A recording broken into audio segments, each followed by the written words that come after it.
Samajwadi party अध्यक्ष अखिलेश यादव ने नजूल जमीन विधेयक को लेकर योगी सरकार के खिलाफ क्या हमला बोला है। दरअसल सोशल मीडिया पर एक्स पर पोस्ट किया है। लिखा यह है कि नजूल जमीन विधेयक दरअसल बीजेपी के कुछ लोगों के व्यक्तिगत फायदे के लिए लाया जा रहा है। अखिलेश यादव ने जो अपने आसपास की जमीन को हड़पना चाहते हैं। गोरखपुर में ऐसी कई जमीनें हैं जिन्हें कुछ लोग अपने प्रभाव क्षेत्र के विस्तार के लिए हथियाना चाहते हैं। आशा है मुख्यमंत्री जी खुद संज्ञान लेते हुए ऐसे किसी भी मंसूबे को कामयाब नहीं होने देंगे, खासतौर से गोरखपुर में।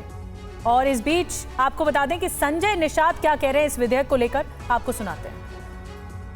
कि वो ऐसा घुमा रहे हैं कि वोट नाराज हो रहा है। 2027 चुनाव है, 2029 चुनाव है।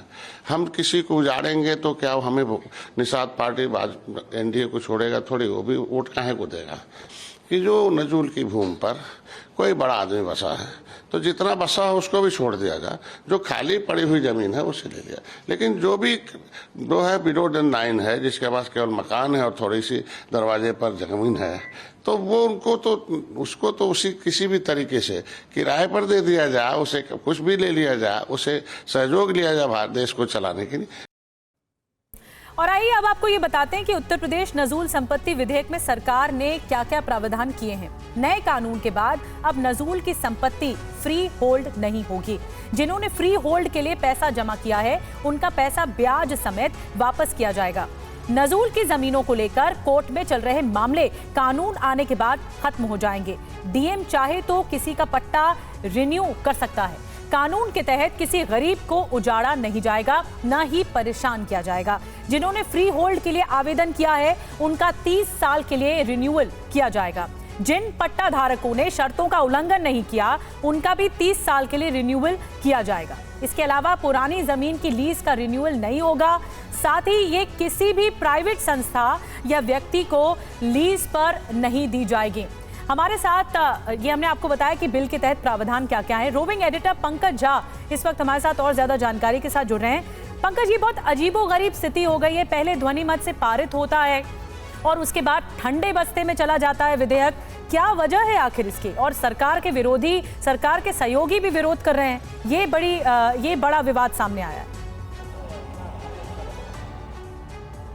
देखिए, दो तरह की चीज़ें हैं इसमें। सबसे बड़ी बात तो ये है कि अब आज की तारीख में ऐसा लग रहा है कि सरकार ने इसको लेकर के क्या होमवर्क नहीं किया था, क्या उसे इस बात का अंदाज़ा नहीं था कि विपक्ष के साथ साथ सत्ता पक्ष के इतने सारे विधायकों का विरोध उसे झेलना पड़ेगा। हालांकि विधानसभा के अंदर ही विरोध शुरू हो गया, उसके बाद सरकार जो है क्राइसिस मैनेजमेंट में जुड़ी और फिर उस तरीके से सेलेक्ट कमेटी को भेजा गया। दूसरी तरफ जो मुख्यमंत्री के कैंप के लोग हैं वो ये कह रहे हैं कि जो लोग विरोध करें, जैसे कि अपना दल के अनुप्रिया पटेल ने कहा कि ये बिल गैर जरूरी है। आपने अभी संजय निषाद, जो कि निषाद पार्टी के अध्यक्ष हैं, योगी सरकार में मंत्री हैं, उनकी बात सुनी। ओम प्रकाश राजभर से सवेरे बात हुई थी, उन्होंने भी यही बात की। यानी बीजेपी के सभी सहयोगी दल एक राय है उनकी कि ये बिल जो है इसकी ज़रूरत नहीं थी। पर ये इनमें से सभी, वो ओम प्रकाश राजभर हो, संजय निषाद हो, ये सभी मंत्री भी हैं, कैबिनेट मंत्री, कैबिनेट में भी आया था, तब किसी ने उसका विरोध नहीं किया। मुझे लगता है कि विधायकों का इतने बड़े विरोध के बाद सबका मन बदला है। लेकिन हाँ, एक बात तो तय है कि इसमें सरकार की किरकिरी हुई है। ऐसा लग रहा है कि सरकार इस बिल को लाने पर, उसको कानून बनाने पर